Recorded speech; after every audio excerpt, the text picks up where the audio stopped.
Hi hello everyone, welcome back to our channel. ఈరోజు మనం capsicum rice ఎలా తయారు చేసుకోవాలో చూద్దాం. ఇది పిల్లల లంచ్ బాక్సుల్లోనూ, మిగిలిపోయిన అన్నంతోనూ, అలానే పెద్దవాళ్ళు ఆఫీస్కి వెళ్ళే వాళ్ళ లంచ్ బాక్సుల్లోనూ చాలా క్విక్గా అండ్ టేస్టీగా చేసుకునే రెసిపీ ఇది.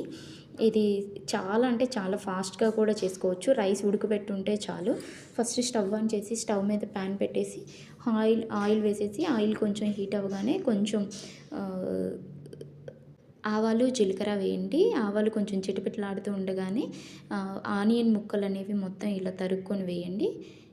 ఇలా మొత్తం ఆనియన్ ముక్కలు వేసిన తర్వాత ఇవి కొంచెం ఫ్రై అవ్వనివ్వండి ఆనియన్స్.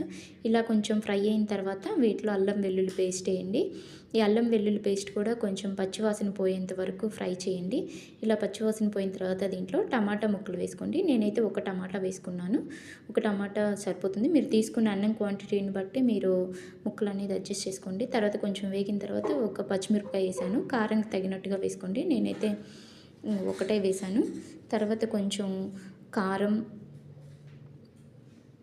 కొంచెం పసుపు, కొంచెం గరం మసాలా వేసుకోండి. గరం మసాలా ఏంటంటే హోమ్ మేడ్దైనా వేసుకోండి, లేదంటే బయట నుంచి తెచ్చుకున్నదైనా వేసుకోండి. ఇవి మొత్తాన్ని మళ్ళీ కలిపేసిన తర్వాత దీంట్లో కొంచెం మళ్ళీ ధనియాల పొడి, జీలకర్ర పొడి కూడా వేసుకోండి. ఇవి మొత్తం పచ్చివాసన అంతా పోయిన తర్వాత దీంట్లో క్యాప్సికమ్ ముక్కలు వేసుకోండి. ఈ క్యాప్సికమ్ ముక్కలు మనం తీసుకునే రైస్ని బట్టి ఉంటుంది. ఎంత రైస్ తీసుకుంటామో మనం ముక్కలు ఎక్కువైనా వేసుకోవచ్చు, తక్కువైనా వేసుకోవచ్చు. ఇంకా వీటి వల్ల ఏంటంటే పిల్లలకి ఈ ముక్కలు తినడం వల్ల కొంచెం ప్రోటీన్, విటమిన్స్ అనేవి అందుతాయి. అప్పుడు పిల్లలకి ఇంకా బాగుంటుంది. ఇలా మొత్తం వేగిన తర్వాత క్యాప్సికమ్ పీసెస్ అన్నీ ఇలా వేగుతాయి కదా, దీంట్లో ఇంకా రైస్ వేసేసుకొని కలుపుకోవడమే. చాలా ఈజీ. దీంట్లో ఉప్పు మాత్రం మర్చిపోకండి. సో మెయిన్ ఇంగ్రీడియంట్ ఉప్పే. ఈ ఉప్పు మర్చిపోయామంటే ఇంకా మనం తినలేము. ఉప్పు వేసుకొని కలుపుకోండి. మనకు అర్థమైపోయింది. టేస్ట్ చూసుకొని టేస్ట్కి తగ్గట్టుగా ఉప్పు కారాలు అనేవి అడ్జస్ట్ చేసుకోండి.